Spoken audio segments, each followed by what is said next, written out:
Okay, welcome to the review show on Drizzleland. I'm going to turn that light off. Hang on. See if you can see me better. There we go. Okay.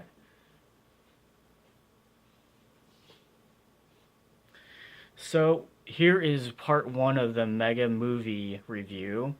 So we have some movies that I've watched recently, and I really wanted to take my time making the list because I wanted this video to be perfect. And get you guys some good information on some quality movies that I've seen over the last few months. The first one is The Weatherman, Nick Cage. Nick Cage. So I think The Weatherman is hilarious, outgoing, one of the best movies that Nicolas Cage has ever been in, as far as I'm concerned.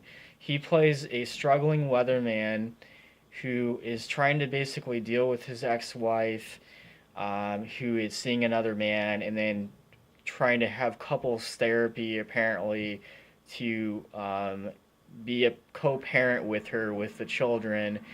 Um, his son basically is accused of stealing some, I guess, some type of money or credit card or something like that at school from one of the teachers. So he gets basically kicked out of school. So he spends the remaining of the time arguing with this guy to drop the charges, and eventually, what happens is they get into an argument, and Nick Cage just spears him to the ground and beats the living crap out of him, basically to get him to drop the charges. Um, and then later on, he finds out that that's the guy that she's actually seeing, that she's apparently gonna marry. Um, and then the daughter's situation is she's basically sick of the fighting and arguing, so she starts chain smoking, and then he finds out. So then he basically gets her into archery to deal with that. Um, this movie honestly is 10 times better than, I mean, The Family Man and a few other movies that he was in. Um, I like the cast. The cast is really interesting. The plot is really funny. This is one of his better movies in the last few years, because he basically plays himself, and that's what I like. I don't like the Nicolas Cage movies where he tries to be somebody that he's not. This is his character. This was who he built his career on. Overall, I would give it a 7.5. In my book, it is definitely a movie to check out. Nick Cage has had so many great movies in his, career. So, okay, Last Weekend is the next one, which I was pretty surprised with this movie. I had to sit and watch it twice actually to really get into it. Um, but overall, I would say really good movie. It's definitely a movie that you have to sit and watch all the way through.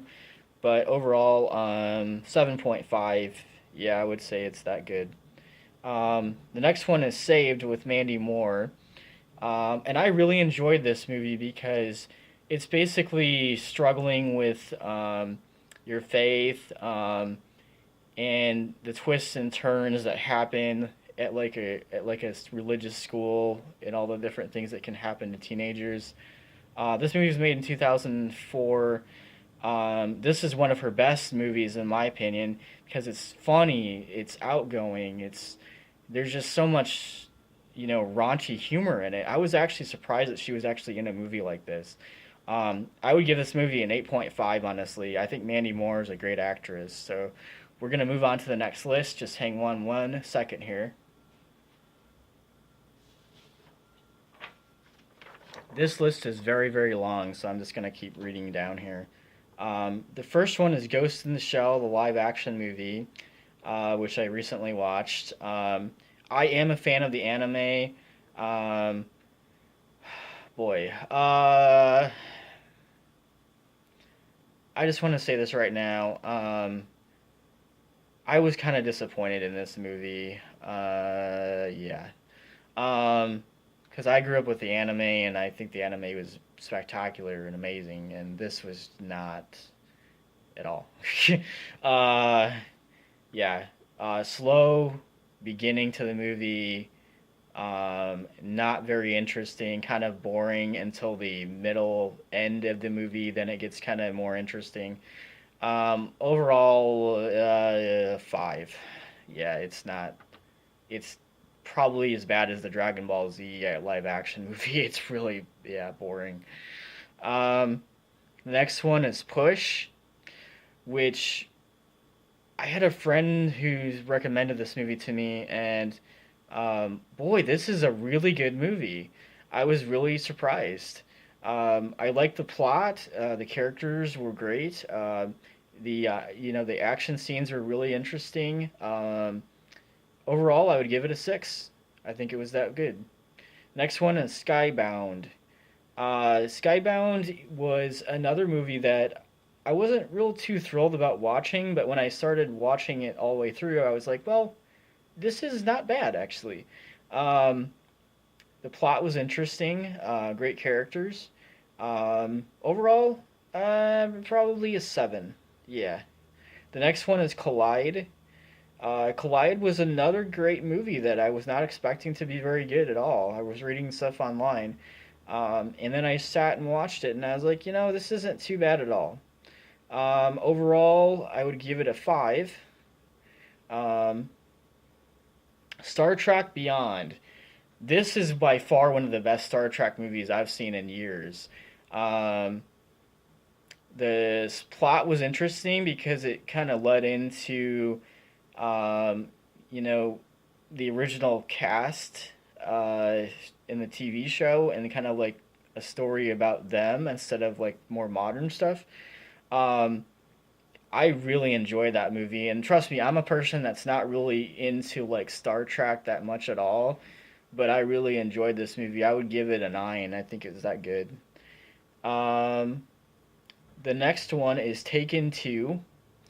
Um, Now, I recently saw the first one. It's okay. Probably I would give the first one a 6, and the second one, kind of slow in parts, but other than that, I thought it was a decent movie. Probably a 7.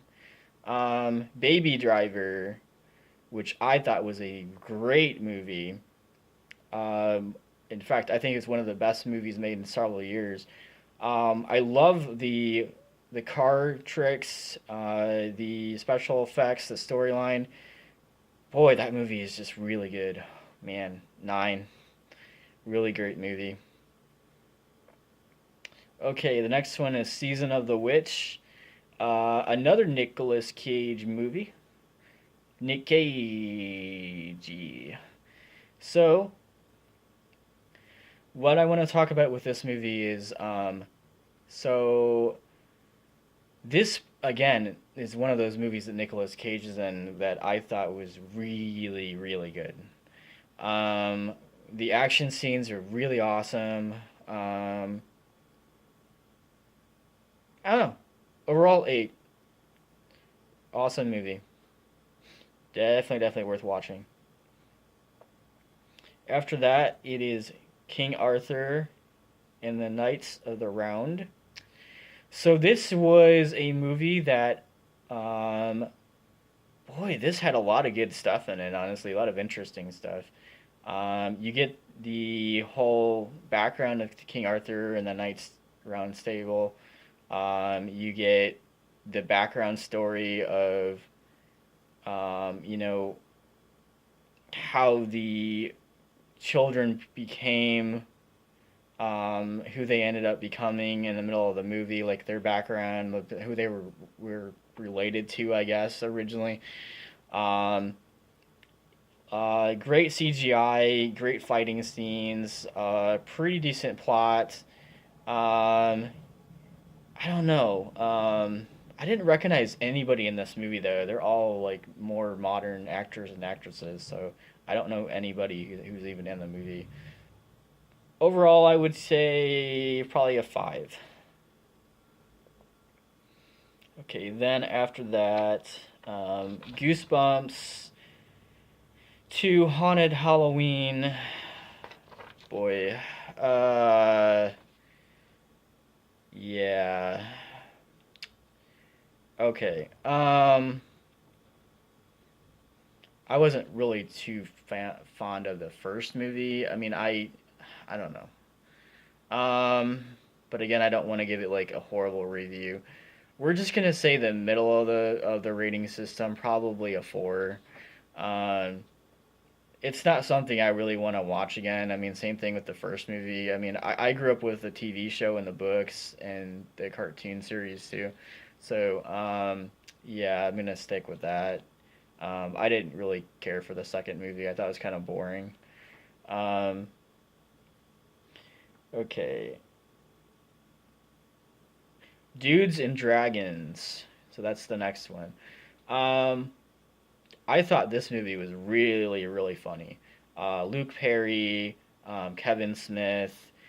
Um, boy, I don't recognize anybody else in the movie, but it's basically a movie making fun of like Dragonheart, Lord of the Rings, and like Star Trek, all combined it into one. Um, it is, yeah, it's definitely funny, outrageous. Um, I would say that gives it 6.5 in my book. It's really, really funny. So I think that is all the movies that we can review. I think that we're done. So with that, thank you everybody for all the love and support for the channel. Um, I'm gonna try to keep more up to date with the movies and some of the other things I'm gonna be doing. There will be a special review of holiday movies where I'm gonna pick my top 5 holiday movies of all time in the next video. Everybody have a wonderful week and great holiday season, and you will see me more often. I'm going to start doing my research for the best holiday movies of all time. I'm going to round it down to probably 5. Um, but everybody, again, thank you so much for all the support on YouTube. Peace and love.